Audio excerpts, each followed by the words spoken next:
Mi saludo de respeto para Marcelo Merlo, Fausto Camacho, Juan Cubi y el distinguido académico, el señor doctor Santiago Basabe.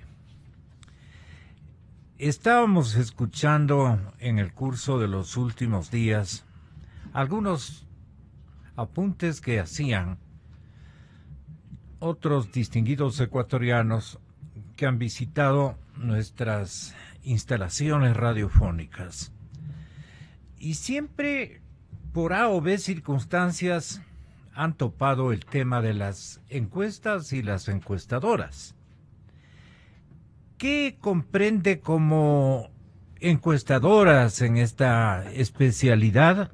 Le pregunto muy sinceramente y sin ningún otro afán que ilustrar a la ciudadanía.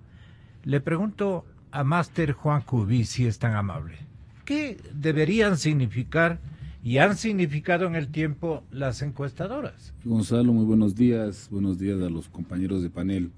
Yo vengo sosteniendo hace algún tiempo que es bastante dudoso el papel que están cumpliendo las encuestadoras en este proceso electoral, porque se ha vuelto cada vez más difícil detectar la complejidad de las sociedades. No es casual que hayan habido equivocaciones tan rotundas en los últimos tiempos, porque ya las sociedades se mueven desde otras lógicas que hacen difícil que con una simple encuesta, un sondeo, puedas detectar exactamente el ánimo, la predisposición de la gente en distintos aspectos de la vida social. Lo que damos en llamar la intención del voto, ¿no? Pero además, la cultura mismo del comportamiento. En la posmodernidad todo cambia tan vertiginosamente, los hábitos, las simpatías, las adhesiones. La información, claro, que producto al de rato la es difícil tecnología. como hacer una radiografía estática, ¿no? Yo por eso sostengo que hay que volver a los viejos análisis políticos, ¿no? A eso que se hacía antes de que existiera el tema de las encuestas. Se sigue haciendo aquí en esta radio. Exactamente. Entonces, Gonzalo, tú te has de acordar que antes, ¿qué se hacía? Se analizaba procesos, más o menos se analizaba hechos. Trayectorias. Y el famoso olfato político, ¿no? Claro. Yo recuerdo en las elecciones de los años 60, 70, todavía ese olfato, esa capacidad de percibir el comportamiento de la ciudadanía, eran claves para poder prever qué podría suceder en un proceso electoral. Hay que volver a ese análisis fino, con factores que nos permitan realmente tener una idea de lo que puede suceder en las próximas elecciones, porque yo veo que lo de las encuestas no solamente que complica la posibilidad de tener un panorama claro, sino que se puede convertir incluso en un boomerang para los que están promocionándoles, ¿no? Yo voy a poner un ejemplo aquí. ¿Qué sucede si esta idea de que el candidato del oficialismo tiene supuestamente un puntaje bastante elevado y mucha gente decide, partiendo de la seguridad de que estaría en segunda vuelta, decide no votar por él? Da por hecho de que entra y resulta que a la final no va, ese 50 o 40% de indecisos no van a respaldarle, suponiendo que lo quisieran hacer. Ese puede ser un efecto totalmente contraproducente, es decir, partir de la seguridad de que ya estás primero y resulta que el 19 de febrero podemos tener una tremenda sorpresa. Seguramente por eso Pablo Gerves, que está dirigiendo un importante frente patriótico que defiende la pureza del sufragio, un montón de circunstancias que afectan este momento a la campaña electoral, han venido afectando como el tema, terrible tema de la inflación del padrón, de un engorde que no justifica absolutamente nadie. Parece que está de por medio funcionando un reloj fraudulento medio especial. Se dan cosas, se retiran, se explican, o por lo menos el presidente del Consejo Nacional Electoral, acusado que es todos los días, no hace reparos, no convoca al resto de la institucionalidad a la que él está en obligación de convocar y pedirle rectificaciones. No, más bien ejercita unas frases de disimulo y dice: las elecciones no se ganan con especulaciones, se ganan con votos. Qué noticia del señor presidente, ¿no? Qué noticia. Entonces, para ellos, Pablo Gerves tiene el siguiente pensamiento. Las mismas encuestas que están diciendo de que el uno está en 30, que el otro está en 10, que el otro está en 20, con unas diferencias abismales entre unas y otras. Esas mismas encuestas sí coinciden en algo. Coinciden en el hecho de decir de que el 80% de la población quiere un cambio, que está el 80% de la población descontenta totalmente, parcialmente, pero descontenta con la situación actual del gobierno. Entonces, si es que ese gran porcentaje está prácticamente diciendo estamos en contra del gobierno, ¿cómo es pues que sale el 34%, que no baja del 34% en todas las encuestadoras, el señor Moreno? Cuando vemos en las calles que la gente, especialmente Gonzalo, la gente de clase pobre, de clase baja, y todos están en contra. Entonces, ¿cómo es posible de que se pretenda posicionar en la mente del colectivo ciudadano del país el hecho de que, Lenín Moreno está en el 34% y no baja? Y todas coinciden en decir eso. Réstele pues del 100%, el 89% y apenas queda un 20%. Si ese 20%, el 50% dicen que están indecisos, porque esa es otra estadística en la que coinciden todas las encuestadoras. No alcanzan las cifras, necesitan un universo de 400%. Mire, con lo que dije la frase inicial creo que resumo todo. Nosotros somos claros, nunca estamos con pelos en la lengua y no creemos absolutamente en las encuestadoras. Sí. Y usted, doctor César Montúfar, candidato a la Asamblea Nacional, ¿qué opina de las encuestas?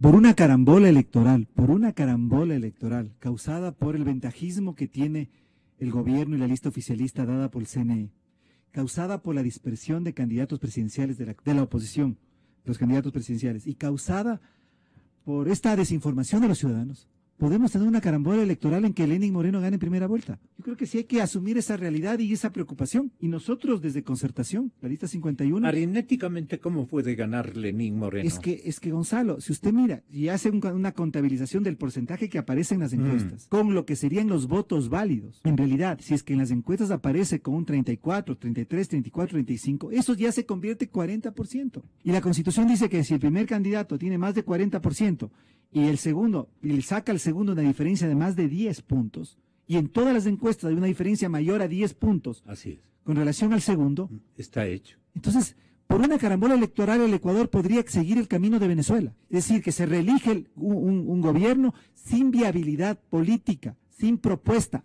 atravesado por la corrupción. Bueno, ese es un gran punto. Hasta el presidente Correa nos convocaba el otro día a cuidar los votos. El señor presidente, eviten el fraude, les van a hacer fraude. Unos tips interesantes que les hacemos escuchar a los oyentes. Hay que cuidar los votos. Todos los ecuatorianos deben cuidar el voto. Cuidado que hay presunciones de graves irregularidades. Lleven su propio esfero, lleven su propia pluma para votar, porque pueden darles plumas que se borran en 20 minutos. Cuiden de que las urnas estén vacías, sobre todo los delegados de mesa, que no haya reemplazo de votos, que no hayan votos premarcados, que las actas no se cambien. E incluso cuando cojan las urnas, los camiones militares sigan al camión militar, porque si salió el camión XXX, ese es el camión que llega al Tribunal Electoral. En el camino se puede reemplazar por otro camión y de esta forma reemplazar las urnas. A los delegados de mesa, que todos se queden con una copia del acta, que es la única forma de verificar en caso de que en el centro de cómputo nos alteren los resultados. En todo caso, previo al levantamiento del acta se puede hacer muchas irregularidades. Muy atentos que las urnas estén vacías, que no haya votos premarcados, que el esfero con que se está votando no sea de tinta que se borra después de un lapso de tiempo, que no se esté comprando el voto en la fila. Eso es pena de cárcel al que compra o vende el voto. Denúncielo enseguida a la autoridad. Bueno, Juan Pablo Pozo le dirá: no me defiendas, compadre, de esa manera, pues. Vamos a escuchar ahora a Andrés León. Andrés León tenía la siguiente inquietud. Vemos que estas encuestas muchas veces tienen datos que no son los que efectivamente se van a cumplir. Y yo no creo que sea necesariamente por falla de las encuestas, sí, ¿no? Puede haber manipulación, sino porque mucha gente no dice su verdadera intención. Si le preguntan, prefiere no contestar o contesta cualquier cosa. Hablábamos muchas veces del voto secreto, hablábamos del voto vergonzante, hablábamos del voto oculto por cualquier cosa. Y ese voto es el que aflora a último momento y se producen muchas veces estos grandes cambios que hemos visto ya históricamente en los diferentes sitios. Y me parece muy importante la reflexión sobre el voto nulo y el voto blanco. Yo creo que esto hay que tener mucho cuidado. A mí me sorprende que haya aparecido una campaña de voto nulo. Primero, es prohibida por la ley campaña de voto nulo. Segundo, ¿a quién le beneficia? Quedamos claros en que beneficia al candidato que va adelante, al que tiene más votos. Es gravísimo porque el universo al cual tienes que comparar la votación, si el candidato tiene 30% y el universo son 6 millones, es diferente a que si el candidato con ese 30% tiene que enfrentar a un universo de 5 millones de votos válidos. Ese es el punto. Y entonces es necesario que los votos sean válidos, claros, transparentes, que es lo que más necesita el país para encontrar una salida a la crisis y a la situación que vive actualmente. Lo que dice Andrés va en línea directa a lo que menciona el candidato Montúfar. Ahora bien, lo que nosotros queremos es, entusiasmados por la campaña del señor presidente de la República de cuidar los votos, se adelantó a una campaña que tenía que inaugurar el mismísimo presidente del Consejo Nacional Electoral, su compadre, en realidad es su compadre.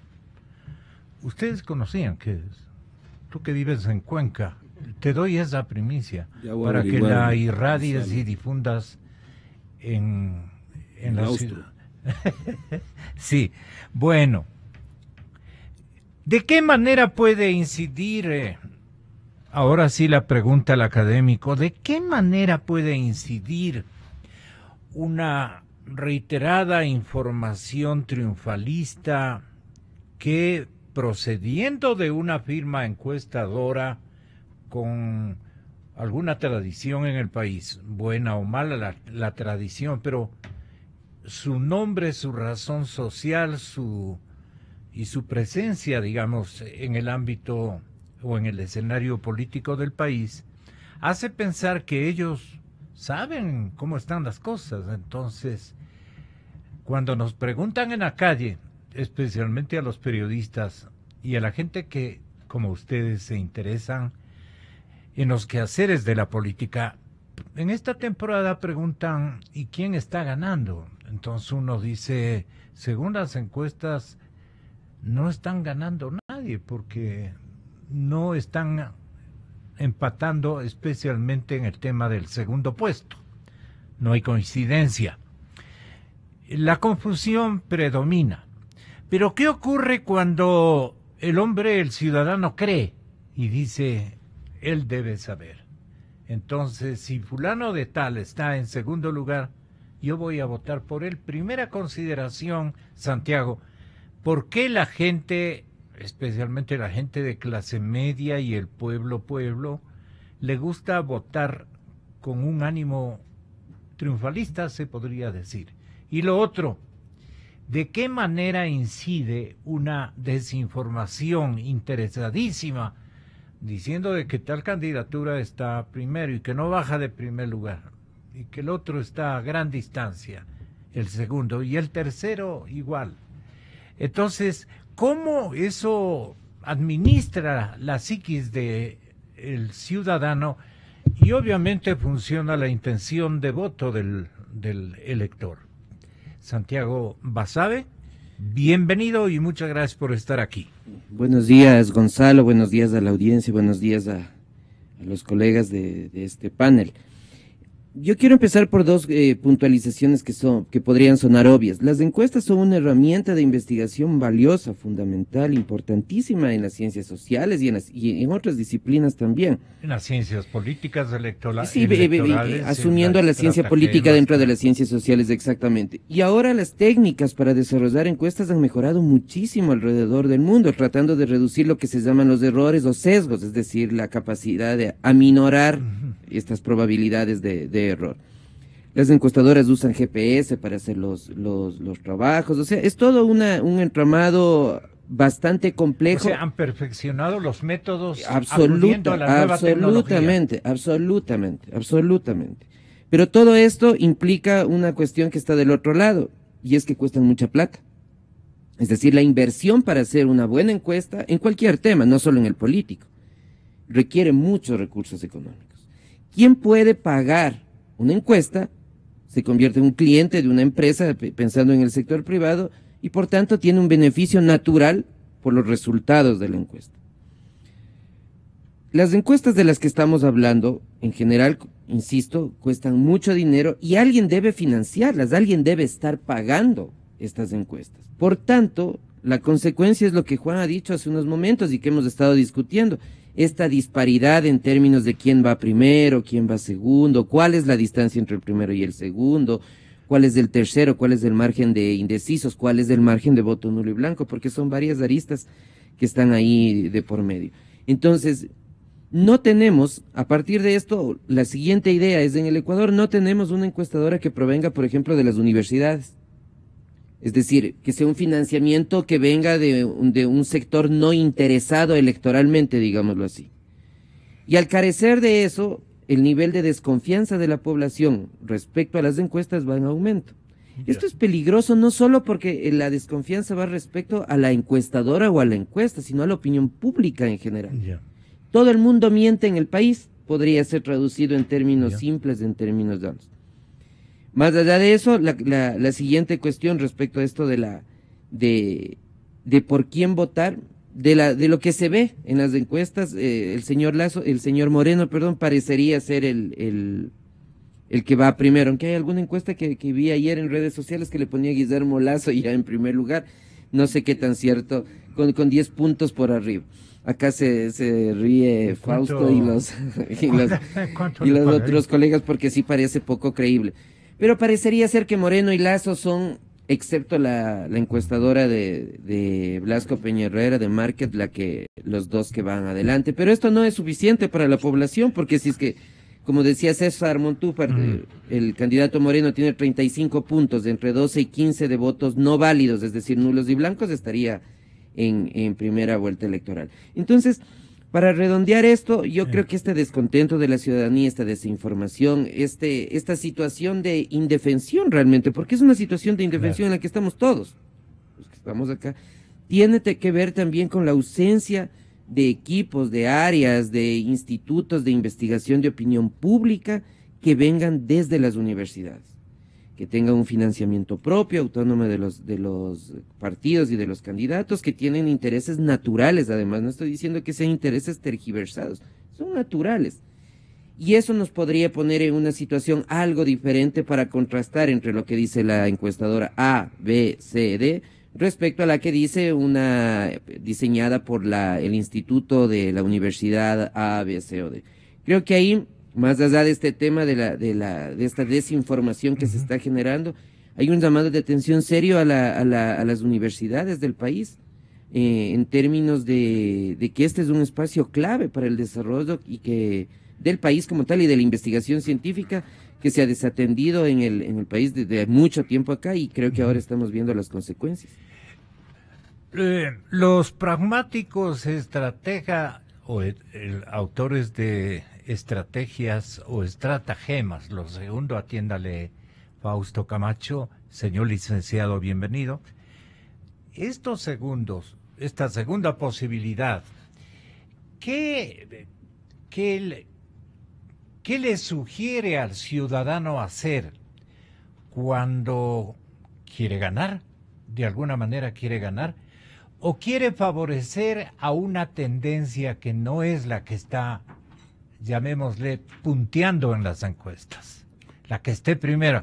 Quiere beneficiar a alguien que le ponga contra, porque no está satisfecho con X candidato que aparece en la mayor parte de la muestra o de las investigaciones como primero. Por eso la pregunta, ¿quién está en segundo puesto para votar por él de parte de la gente? Para la coyuntura, qué demuestra aquello? Vea, Gonzalo, la primera cosa que creo que vale dejar claro es que, por un lado, cada una de las encuestas tienen una ficha técnica generalmente diferente. Es decir, las condiciones en las que se elaboran unas y otras no son las mismas. Los márgenes de error que admiten por sí mismos y que arroja esa ficha técnica suelen ser diferentes. pero la particularmente importante, que es diferente, es el universo sobre el cual se hace la muestra. Entonces, usted tiene que, aparentemente, la única encuesta que tiene carácter nacional, que cubre las 24 provincias, ¿no es cierto? Y dentro de las 24 provincias, en las grandes varias ciudades y los sectores rurales, es la de Market, una encuesta que debe costar muchísimo dinero. Es decir, esa es una inversión gigantesca. Y entonces, los resultados que esa encuesta arroja no pueden ser comparables con los resultados de perfiles de opinión que hace Quito y Guayaquil, ¿sí? Porque son dos universos diametralmente distintos. Y entonces pretender comparar esos resultados no tiene el menor sentido. Ese es un elemento. Antes, pero de lo que hemos constatado como medio de comunicación, todas las investigaciones han sido elaboradas a nivel nacional en esta última etapa. Por ejemplo, tengo certeza que en el caso de perfiles de opinión no, en el caso de Santiago Cuesta tampoco, es telefónico. Eso no tiene penetración en lo rural, por ejemplo. Le ha promocionado. Sí, pero no tiene promoción, no tiene penetración en lo rural. Usted puede hacer una investigación de otra naturaleza, son tecnologías distintas, ¿no? Yo lo que quiero dejar sentado en este sentido es simplemente que no es posible comparar, digamos, los resultados de unas y otras encuestas necesariamente. Y entonces los resultados también van a ser distintos, pues distinto es lo que pueden sentir y pensar los ciudadanos de Quito y Guayaquil respecto de lo que podríamos pensar los ciudadanos del conjunto del país. Ese es un tema. El otro tema, ¿en qué medida son los administradores de esas encuestas influyen en la intención de votos? Éticamente correctos? Es decir, ¿no es cierto? A mí me contrata un candidato, yo debo hacer, lo ético sería, debo hacer lo más objetivo posible, justo, la medición. Pero le guste o no le guste a mi candidato. Si pues, te pagan más, ¿vos no le premias? Bueno, yo no sé, eso yo ya no podría asegurarlo, pero ese es uno de los elementos que ha aparecido en este proceso, donde inclusive, pues miren, uno de los personeros máximos de una encuestadora en carta pública desafió a un candidato y le dijo que se le pretendió comprar para que haga encuestas y cambie los datos.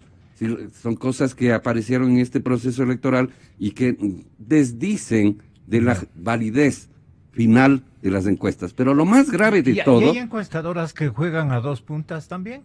Podría ser, no sé, yo no las conozco, pero puede ser. No, ¿Por qué yo no? te pregunto es si ¿Por qué no? Podría ser que sí. habido Podrían haber, creo que sí.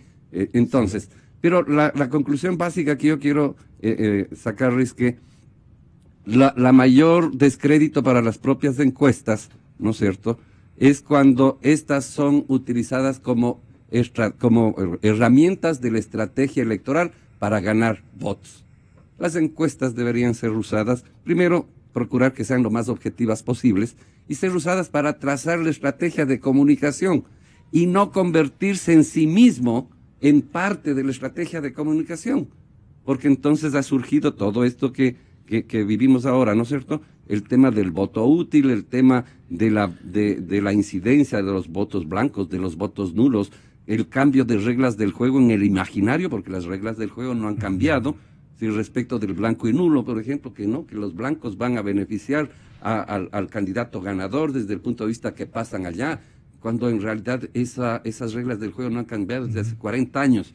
Los blancos y los nulos son votos no válidos y no se contabilizan. Usted que ha sido miembro integrante del ex Tribunal Supremo Electoral, entiendo que por 2 ocasiones. No, yo fui miembro del Consejo Electoral.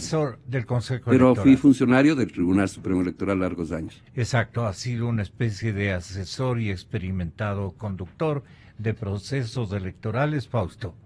A eso me remito para preguntarle lo siguiente. ¿Qué han discutido en las mesas de los jueces respecto de las encuestas? ¿Son parte de la democracia? ¿Son arbitrios, digamos, que ayudan a los ciudadanos a examinar seguramente el contenido de la manifestación social, grupalmente hablando?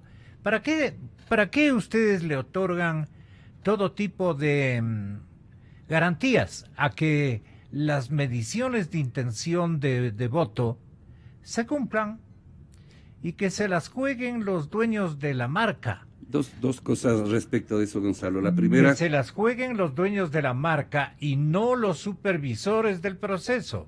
Perdón. Dos cosas. En general, realmente haciendo una... No me había puesto a mirar desde la perspectiva que usted propone antes, pero realmente ninguna o muy poca importancia. Lo que pudieran decir es la óptica del administrador del proceso electoral, lo que pudieran decir las encuestas. Y además de esto, avalado por otra circunstancia, si usted revisa las predicciones de las encuestas o los resultados de las encuestas de los últimos 4, 5 o 6 procesos electorales presidenciales, efectivamente todas ellas se equivocaron de pe a pa. Vea usted cuando Lucio Gutiérrez pasó de primera a segunda vuelta. Nadie daba la menor opción, ninguna encuestadora daba opción a que Lucio Gutiérrez pasaba a la segunda vuelta. Cuando el propio presidente Correa pasó a segunda vuelta, me iba a referir, sí. En la última encuesta él tenía 8%. Sacó 22% para pasar a la segunda vuelta y competir con Álvaro Noboa. Y usted vea, acuérdese, Bucaram, Nebot, tanto la primera cuanto la segunda vuelta. Y entonces, creer mucho... Cordero en la primera vuelta también. Entonces, confiar mucho en el tema de las encuestas es poco práctico desde mi particular punto de vista. Creo que estos datos o esta memoria que estamos haciendo nos hacen. Y también esa era un poco la óptica desde la cual un administrador de un proceso electoral no tiene mayor importancia. Luego, la ley, porque eso me acordé, es decir, obliga a que se cumplan ciertas reglas bastante difusas y poco prácticas. Primero, se establece que tiene que inscribirse en el Consejo Electoral las empresas que quieren hacer encuestas. Pero la inscripción solo les permite, ¿no es cierto?, el que se difundan por los medios. Usted puede hacer encuestas sin inscribirse en el Consejo Electoral y difundirlas por las redes, o difundirlas simplemente por el comercio de Lima. Y listo, está por fuera de la prohibición de difundir por medios. Y eso ahora, en esta época de la tecnología de la comunicación, es igual que difundirlo aquí, ¿no es cierto? Entonces, ese era un tema. Y el otro tema, prohibición de hacer públicos resultados de encuestas 10 días antes de las elecciones. Una norma que no tiene el menor sentido, desde mi particular punto de vista, pero que refleja conciencia del legislador, que las encuestas son utilizadas más que como herramientas de análisis para la estrategia, como instrumentos de promoción política, ¿no es cierto? Claro. Para decir, en este caso, yo soy el segundo, vote por mí porque soy el que voy a pasar a la segunda vuelta, pero eso lleva implícito otra cosa que es grave. El que está en la primera vuelta es el señor Moreno y nadie más, pues.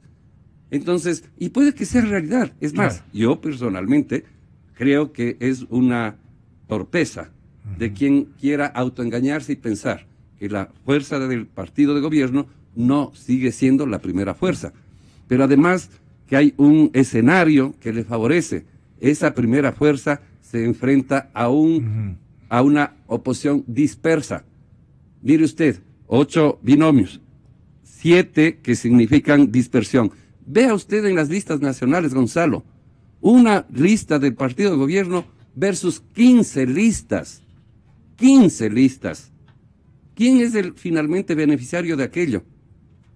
El partido gobierno. Porque digamos que tiene el 20%, el otro 80% se pelean y distribuyen entre los otros 15%. Claro. Ahora, doctor Merlo, se ha oído, se ha escuchado que alquilan los puestos también. Dice, las malas lenguas dicen que van y le piden al encuestador, al dueño de la marca, oye, póneme una semanita de segundo, ¿no? Y después me bajas al cuarto que estoy. ¿No es cierto? Esto, de broma en broma, el reporterismo ha logrado detectar estas circunstancias. Porque luego se cumple, pues. Pasan los días, los 8 o 10 días, y retornan. ¿Qué pasó? Entonces, ahí se les ve a los encuestadores, no se dice, pero claro, ay, esa es mala seña. Entonces, la credibilidad en las encuestas, ¿cómo las juzga usted? ¿Por qué le pregunto esto? La credibilidad. ¿Interviene en la intención de voto lo que las encuestas refieran unilateralmente o en coincidencia? Le pregunto al excontralor del Estado, Marcelo Merlo Jaramillo. Buenos días y qué gusto compartir aquí con expertos en esta materia. Yo simplemente acudo un poco a mi experiencia política, administrativa y gremial. Lo primero, el planteamiento que hacía Santiago Basabe es muy importante.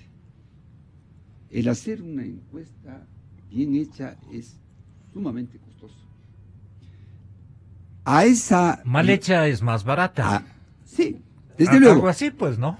Claro, es más barata. Pero digamos, ¿quién es en este momento en el país el único actor político? Hago reflexión a los presentes aquí en este panel. El único actor político que tiene los recursos y la capacidad de hacer una encuesta real para sí, que no se divulga, para conocer qué está pasando en el país, es el gobierno, incuestionablemente. ¿Con quiénes hace esa encuesta? Pues la hará a través de diferentes métodos. Tiene funcionarios repartidos en diferentes organizaciones. Y yo por lo menos tengo la convicción, casi la certeza, que el actor político que sí sabe qué está pasando en cada provincia, en cada cantón, en las grandes ciudades, se llama gobierno nacional. Porque el gobierno tiene su candidato, ¿no? Además, esto es incuestionable. Segundo, en este proceso electoral, Gonzalo, algo que molesta a todos los ecuatorianos, pero ya al extremo de que yo he recogido de muchísimos editoriales en la prensa nacional que repiten lo mismo. Licencias de los candidatos oficiales para promocionarse. Los candidatos oficiales están haciendo política y están promocionándose. Yo hice esto, yo voy a continuar haciendo esto. Y claro, esto genera pues en la ciudadanía, en el pueblo, todo un esquema de qué mismo está pasando en el país. Por un lado tenemos este tipo de información o de denuncias y por otro lado, pues en plena campaña escuchamos otras cosas. Otro problema que tenemos es el padrón electoral. Aquí Fausto conoce más que nadie en qué mismo va a quedar ese tema. Pero en todo caso, hablando del padrón electoral, la encuesta que debe estar haciendo el gobierno está posiblemente tomando como base lo que consta en el padrón electoral.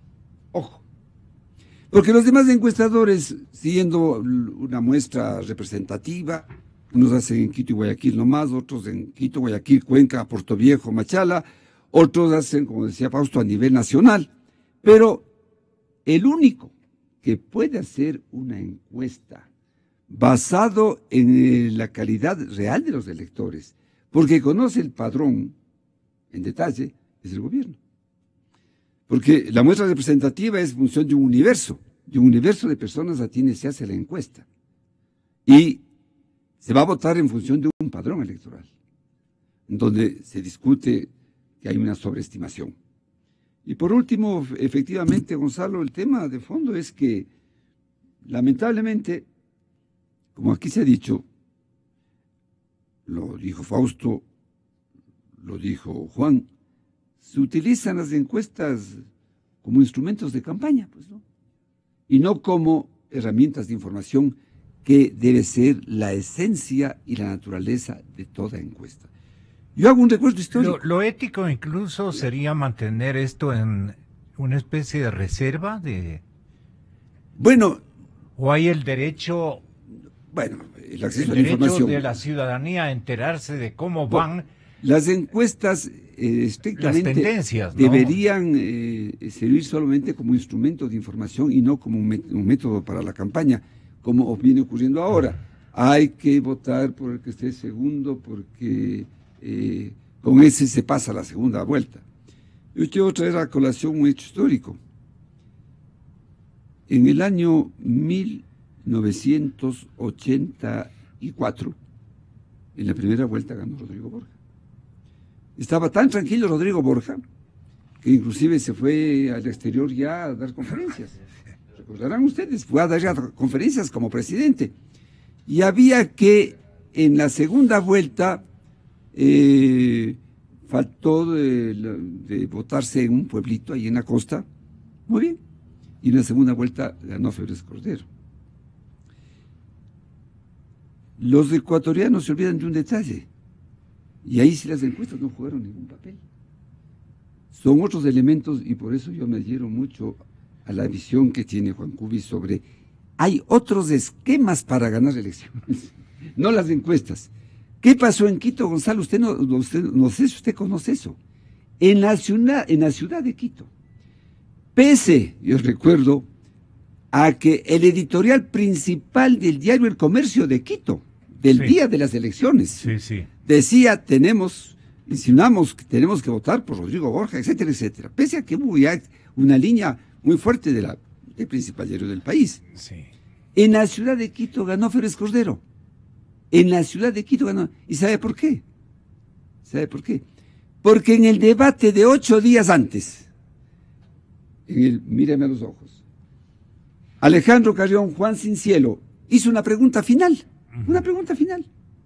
Y dijo, doctor Borja, si usted es el presidente de la República el próximo domingo, ¿con quiénes va a gobernar?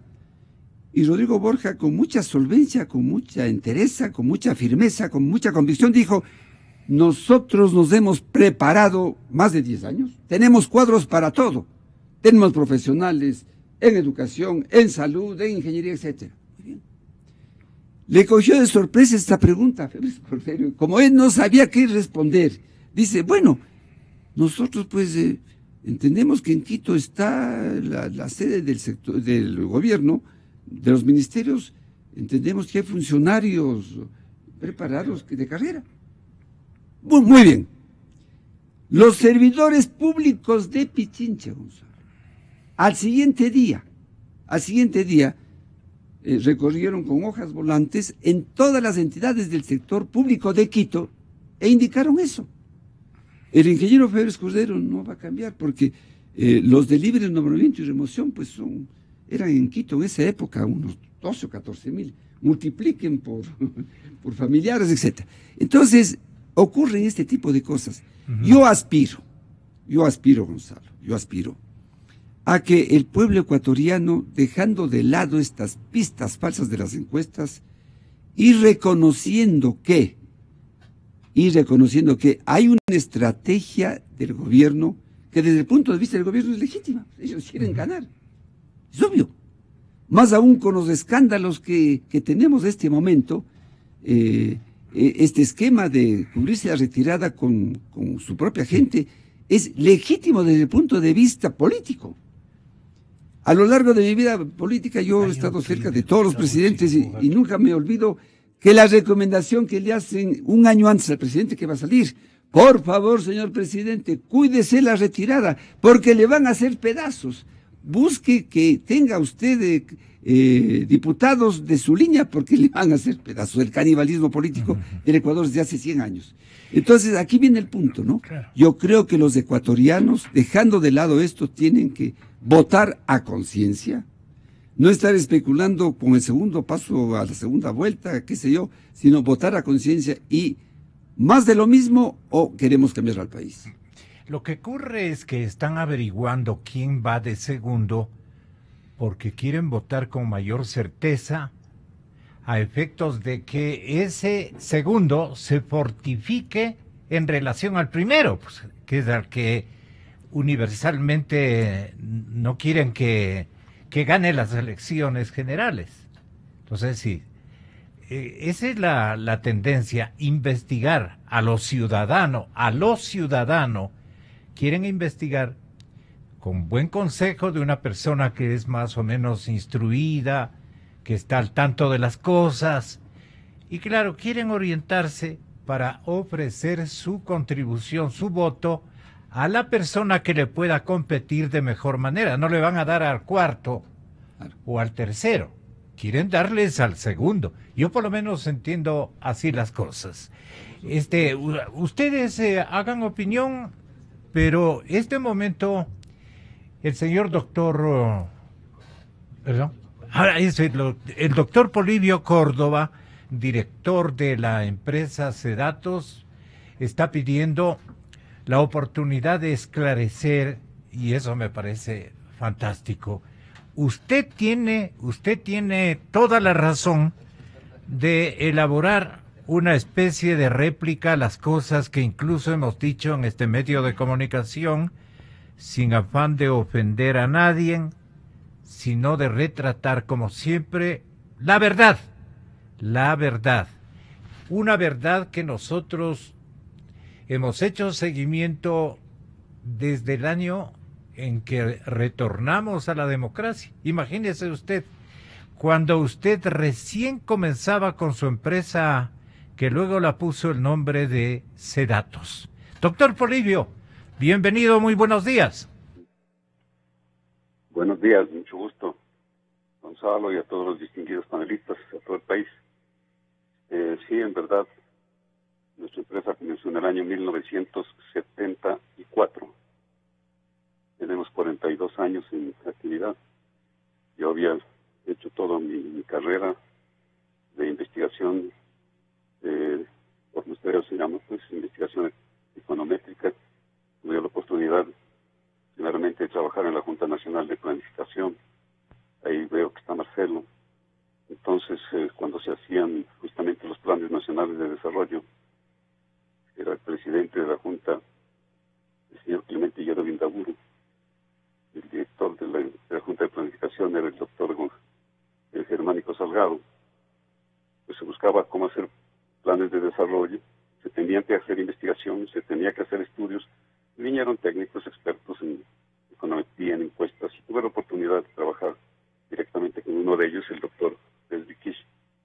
Pues entiende que tuve la gran oportunidad de ir justamente a la Universidad de Michigan, ser su alumno, y ahí hice toda mi carrera profesional. Luego pasé con Naciones Unidas y vine acá al país ya para formar nuestra propia institución. Gonzalo, yo he oído lo que se mencionó en la semana anterior, ahora también parcialmente, no totalmente, respecto de las opiniones que tienen de las encuestas, pues en algunos casos con conocimiento, otros con un conocimiento muy referencial. Y por esa razón yo le pedí, Gonzalo, en un mensaje muy cordial en días anteriores, que quisiera tener la oportunidad de poder exponer sobre nuestro trabajo, cómo se fundamenta. Es un trabajo que no se lo hace solamente en elecciones, hacemos un trabajo en forma mensual, desde muchos años, todos los años hacemos en forma mensual nuestro trabajo. Tenemos una infraestructura de investigación realmente con tecnología de punta, y yo pedí que justamente tuviera esa oportunidad. Hoy no me es posible extenderme como quisiera. Me llamaron. Perdone, doctor, la réplica que usted nos solicitó, instruí ayer mismo que le comunicaran, la vamos a hacer el día de mañana. Por el momento, usted vea en el tiempo que crea menester aclarar alguna circunstancia de coyuntura, seguramente, o tómese el tiempo que quiera y yo le descuento en la réplica. Les ruego escucharme, Gonzalo. Sí me llamaron el día de ayer para que tuviese la entrevista el día de mañana, pero yo le contesté a la persona que tuvo la gentileza de invitarme que yo tengo el día de mañana una reunión desde las 10 hasta las 12 de la mañana en Guayaquil, y coincide que yo no puedo estar mañana, pero por eso les ruego que esta entrevista se la realice el día lunes. El día lunes, a la hora que usted me diga, ojalá después de las 8 de la mañana. Encantado, doctor. Encantado, ningún problema. Usted está en el derecho legal y constitucional de pedirme esta posibilidad. Además que yo soy el primero en invitarle permanentemente, ¿no? Más bien hemos estado ausentes. Yo cuando veo que las cosas ya están un poco delicadas, yo me abstengo de llamar a los encuestadores, sino en determinados momentos que todavía hay tiempo de poder no especular, sino de conocer sin el ánimo de incidir en los electores, que en eso hay que tener mucho cuidado, porque de lo contrario dicen que estamos complotados a beneficiar a algún candidato. El señor Fausto Camacho quiere escucharle y va a estar unos minutitos respecto a lo coyuntural que quiere manifestarnos. Adelante, doctor. El día lunes yo le llevaré la historia de todas las investigaciones hechas para justamente refutar a personas que han dicho ahora, siempre se equivocan las encuestas, en fin, la hablan de memoria, sin un fundamento, sin un documento. Yo le voy a llevar incluso todos los resultados de todos los trabajos que hemos realizado, capaz de que se vea cómo es la seriedad con la que nosotros trabajamos y que no se pueda en forma antojadiza decir, bueno, en tal año dijeron esto, en tal año dijeron esto otro.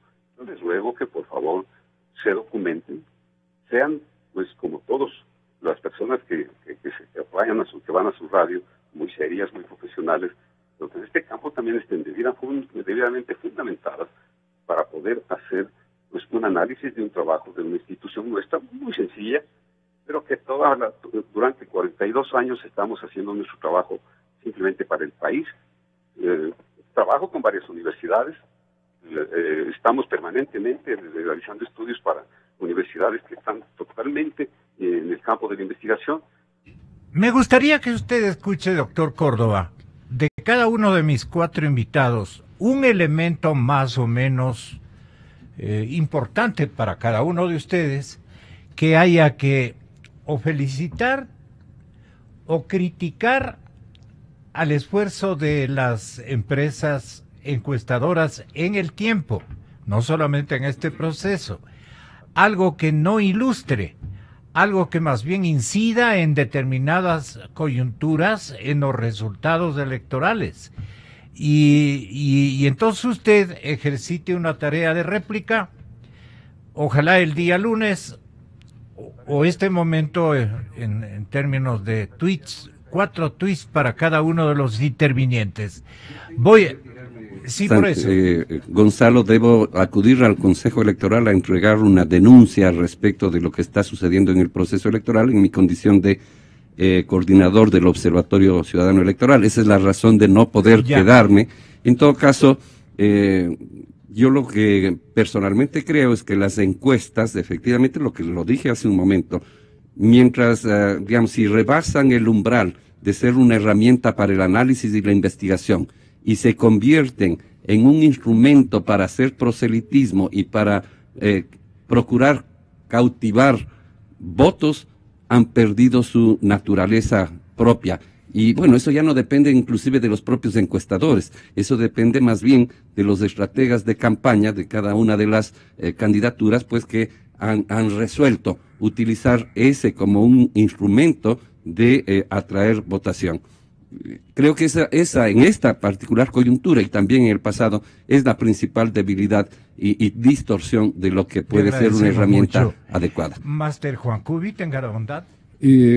Gonzalo, a ver, yo creo que hay que, como se dice comúnmente, separar la paja del trigo. Una situación es de aquellas encuestadoras que obviamente pueden estar sesgadas ex profeso, a propósito, que pueden estar respondiendo a intereses creados, que son contratadas para hacer pública determinada información. No sé si te acuerdas en la campaña de Abdalá Bucarán contra Rodrigo Borja, él tenía una encuestadora, no recuerdo, que le daba unas cifras astronómicas.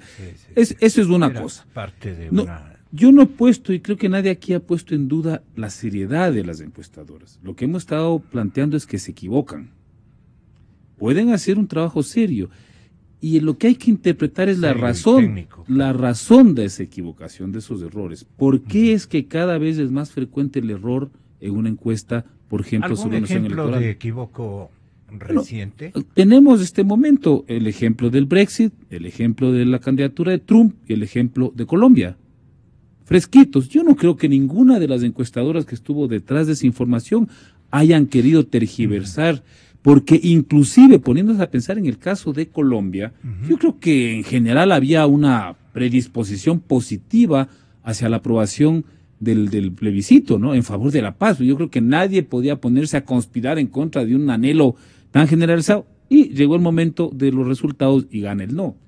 Lo cual quiere decir que no es que había falta de seriedad, sino que ya se vuelve complejo, difícil sondear, recoger la percepción de la gente en una sociedad que está demasiado complejizada por los procesos del consumo, de la información, de los hábitos, de esta idea de lo que los filósofos de la posmodernidad llaman la transitoriedad de las aspiraciones humanas, ¿no?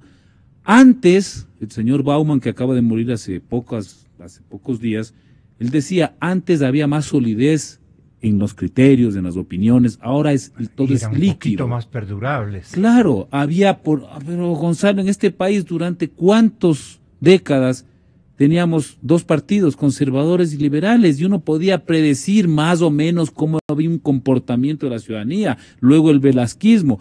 Yo traigo a colación, tú te debes acordar las elecciones del 68, pues, ¿no? También, doctor Merlo, ¿no? Cuando yo, como me crié en Manabí, recuerdo que estábamos pegados a la radio, estaba ganando, me parece que era el Juro Córdoba, si no recuerdo, no Ponce. Aparece la votación de Manabí y le vira al doctor Velasco Ibarra las elecciones. Les vira a toditos.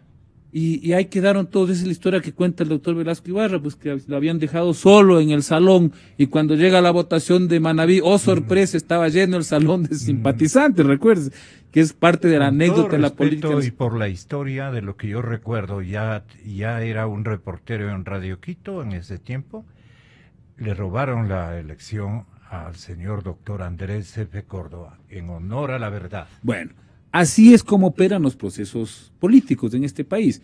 Entonces, no estamos nosotros planteando que exista deshonestidad en los procesos de encuestas, claro, sino que en el tema encuestas. Estamos planteando hasta dónde, por un lado, son instrumentos, digamos, totalmente confiables, casi que sagrados, y dos, lo que dice Fausto, ¿cuál es la utilización que se está haciendo de este instrumento, que debería servir solamente, incluso como un instrumento interno? Yo coincido con el doctor Merlo, probablemente no solo el gobierno, seguramente otros candidatos que tienen los recursos económicos pueden estar contratando encuestas para consumo interno. Ellos sabrán exactamente cuál es realmente el panorama electoral de este país, y no lo van a decir, porque obviamente no lo van a divulgar. Porque se están jugando en su estrategia la posibilidad. Pero la plena le van a decir al interesado y al que sufragó los es que el interesado contrata y él sabrá y dirá muy bien, yo tengo en perspectiva una situación adversa, tengo que desarrollar una estrategia para revertir eso, o estoy en una situación favorable, por lo tanto inclino la balanza. Y ese es un trabajo lícito, ¿no? Sí, pero eso es lo que probablemente sí, ahí sí podríamos decir, se trata de instrumentos totalmente válidos, porque están reflejándole al interesado un escenario objetivo, real, sobre el cual puede actuar. Lo otro a veces se convierte en una especie como de ruleta, ¿no? Claro. Doctor Merlo, ¿cuál cree usted que es la debilidad mayúscula de las encuestas en nuestro caso ecuatoriano? Bueno, está Polibio escuchándolo en este momento, entiendo todavía. Ah, ya no. Bueno, en todo caso. Parece que cortó, ¿no? Ya. ¿Cuál es la Pero él va a venir el lunes, debe estar escuchando. ¿Cuál es la debilidad de las encuestas en este momento? Es la siguiente. Polibio me hacía acuerdo que trabajamos juntos en la Junta de Planificación. Sí. El actual Instituto Nacional de Estadística y Censos, INEC, en ese entonces era un departamento de la Junta de Planificación. Claro. Y todos los planificadores en el país nos familiarizamos mucho con la técnica de encuestas para hacer los planes de desarrollo. Teníamos que saber qué pasa en el sector agrícola. Era una parte del currículum de intelectuales. ¿No? Estar para saber, tanto con las encuestas, para saber con las estadísticas, de qué tamaño eran los minifundios en cada cantón. Era un trabajo estadístico, demográfico y de encuestas. Bien, entonces, estamos familiarizados con esto. Pero teníamos una base real, ¿no? O sea, ¿cuál era el padrón? En otras palabras, no era similar al electoral. Inflado, ¿no? Era algo que conocíamos, claro. datos reales. Por eso yo insisto. O sea, no trabajaban con muertos ustedes. No, a eso voy. Y hablando de eso, precisamente ahora que Fausto está yéndose al CNE, ya voy a dar un datito que es bueno que sea público también. En todo caso, yo me temo que este rato todos los encuestadores están partiendo de un universo en un 70% real. Porque hay un grupo a donde la muestra no puede llegar por este problema del padrón. Y respecto al problema del padrón, que fue denunciado por la Comisión Anticorrupción, y me hicieron a mí vocero de esa denuncia, yo respeto muchísimo y celebro que está aquí usted es cuencano. No. Bueno, pero algo vivo en Cuenca. Ah, vive en Cuenca, sí. Bueno, pero se ha constituido ahí. Ni Manaba. Quiteño. Nacido, ya segunda vez que me preguntan, Gonzalo, en la maternidad de Isidro Llora, nacido. Súper quiteño. Al pie de la los dos sí somos imbabureños, pero se ha constituido en Cuenca un grupo de primera, ¿no? De primera, al que yo felicito, porque han hecho una investigación desde hace 15 años. Vean, en todo caso, como un dato episódico, ocurre que como se dice, que la diferencia entre el INEC y el padrón se debe a que en el padrón constan pues todos los que el registro civil ha detectado que son ecuatorianos, con derecho a votar, porque el ecuatoriano tiene derecho a votar. El dato es el siguiente: el censo que se hizo en el año 2001, apelo a la memoria de todos los ecuatorianos, noviembre del 2001 se hizo el censo atrasándose un año, porque debió haberse hecho en el 2000. Y Gustavo Noboa, por razones de la dolarización y el cambio de gobierno, se le hizo en el 2001. Se supone, Gonzalo, que para esa época ya habían salido del país por la famosa crisis de la dolarización, de la crisis bancaria, y que el presidente Correa dice 2 millones abandonaron este país por culpa del neoliberalismo, etcétera. Muy bien, aceptemos la tesis. Pero se supone que en el censo de noviembre del 2001 ya estaban fuera del país toda esa gente. Sí. ¿No es cierto? Entonces, el ajuste entre los datos del censo del 2001, que sirvió para el padrón del 2002, en que hubo elecciones, la diferencia iba a ser la máxima, porque ya estaban afuera mucha gente, son ecuatorianos que en el registro civil constan como ecuatorianos, ya salieron. Esa es la diferencia máxima en las elecciones, por lógica, del 2002. En el 2002, la diferencia entre el censo, que fue un año antes, que era fresco, y el padrón era de un 7%. La máxima debió haberse producido allí, pues, porque habían salido los ecuatorianos y constaban en el registro civil. Es decir, el padrón estaba inflado en un 7% frente a los datos del INEGI. ¿Cómo puede ser posible que en el año 2016, a no ser que en la Revolución Ciudadana hayan salido millones de ecuatorianos afuera, ¿no es cierto? ¿Cómo puede ser posible que en el año 2016 la diferencia entre los datos del INEC y el padrón sea del 12%? Ahí dejo la interrogación. Voy a tomar yo contacto con los académicos de Cuenca el día de hoy para darles este elemento para que ellos lo afinen con precisión. ¿Por qué? Porque en todas partes del mundo un registro civil tiene que ir depurando pues las migraciones, etc. Claro. Ahí concluyo. Muchas gracias, doctor. Muy ilustrativa su intervención. Termina el programa el doctor Santiago Basabe. Anticipo la presencia, señoras y señores, del candidato a la presidencia de la República, el doctor Ramiro Aguilar. El DALO dice que son candidatos los dos a la presidencia. Así es que me someto a ese criterio. Y es buena nota, ¿no? Dalo Bucarán, en su afán de democratizar la papeleta, dice, el binomio más que todo, dice, somos candidatos a la presidencia los dos. Y hablaremos de esto con el doctor Ramiro Aguilar. Bueno, señor doctor Basabe, ¿cuál es la crítica, digamos, o el escepticismo que usted mantiene, el más singular respecto de las encuestas? Gracias, Gonzalo. Veo que con la declaración que acaba de hacer hace unos momentos usted, que el doctor Aguilar es candidato a la presidencia, parecería ser que la intención de voto se ha ido hacia arriba exponencialmente para esa candidatura, y el doctor Aguilar sonríe afuera. A ver, yo vuelvo a lo del inicio. Yo creo que las encuestas son una herramienta de investigación fundamental. El análisis de las encuestas ya es otra cosa, es una cuestión a posteriori. Y volviendo a lo que había dicho el doctor Córdoba, en general, al menos esa encuestadora tiene estadísticas, tiene muestras que son estadísticamente representativas. Es decir, en términos simples, no preguntan a todas las personas, sino a un número específico que es como si se preguntara a todos. No, eso es imposible. Sí, es posible. Hay una ley de los grandes números que básicamente permite hacer esto a partir de un diseño muestral bien efectuado. El punto ahí, insisto, es que esto nos da una parte de la realidad, la otra parte es más cualitativa, y yo creo que en ese sentido los votantes estamos obligados a hacer un análisis que va un poco más allá. Por ejemplo, ¿cuánto quiero yo que cambie o que no cambien algunas políticas públicas, por ejemplo?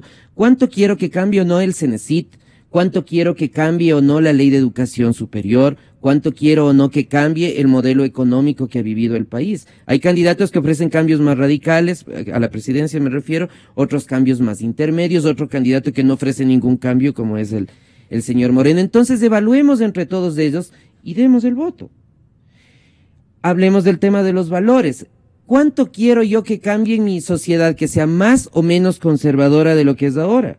Evaluemos las propuestas de cada uno de los candidatos respecto al matrimonio entre personas del mismo sexo, por ejemplo, entre la adopción de menores de edad de parejas del mismo sexo, entre el uso o el tipo de uso respecto a las drogas. Y creo que esas son evaluaciones que en las encuestas precisamente no nos aparecen. En la maestría de política comparada de Flaxo tenemos esta página web, vitrinaelectoral.com, donde damos este tipo de información. Le decimos a la población, mire, aquí está la hoja de vida del presidenciable y del vicepresidenciable. Esto es lo que han hecho académicamente, en política pública, en política, en otros sectores. Acá está la lista de asambleístas. Este es el índice de profesionalización que estamos denominando nosotros, y estamos planteando una serie de información adicional que sería bueno que la población la revise para que, alrededor de las encuestas, evidentemente, pero también de cuestiones más de fondo que las encuestas no necesariamente revelan, tome una decisión de fondo. Al final, y para cerrar, yo creo que el llamado a los votantes es, si usted está conforme con lo que ha pasado estos 10 años, está en su derecho, vótele a Moreno, está bien. Pero si es que no está conforme, no vote nulo ni blanco, porque eso es votarle al candidato que va en primera posición, que parecería ser Moreno. Escoja entre los otros 7 candidatos. Hay opciones variopintas de lo que usted quiera. Si usted está en contra del candidato Moreno, vote por alguno, no vote en blanco, no vote nulo, por favor, porque si usted vota nulo y vota blanco, está votando por Moreno, indirectamente. Vote por cualquiera de las otras 7 opciones y valore cómo piensa usted en lo económico y expóngase frente a cada uno de los candidatos. ¿Cómo piensa usted en los valores? ¿Es más curuchupa o más liberal en términos simples? Y expóngase a alguno de los candidatos y dele el voto. Y finalmente una cuestión que me parece que es clave. Si es que usted observa que un presidenciable, que un vicepresidenciable, que un asambleísta es corrupto, ha malversado los fondos del Estado, no le vote. No apoyemos desde nuestro espacio ciudadano, desde nuestro voto, que es tan importante la corrupción del país. Si es que usted siente que el candidato A, B, C o D de la lista A, B, C o D tiene indicios de corrupción. Vea, a veces en los medios de comunicación hay cosas que no se pueden decir porque no tenemos pruebas. Pero en lo cotidiano todos sabemos los candidatos que son corruptos, que se han llevado la plata del Estado. No le votemos entonces. Busquemos a la gente más honesta, busquemos a la gente que no tiene esos problemas y seamos conscientes del voto y al menos, no digo que sea la única, al menos desde ese espacio, contribuyamos a que este país sea un poco más honesto. Muchas gracias, doctor Basabe. Le aplaude la gente. Señoras y señores, Ramiro Aguilar en instantes. Inicio de espacio promocional y publicitario.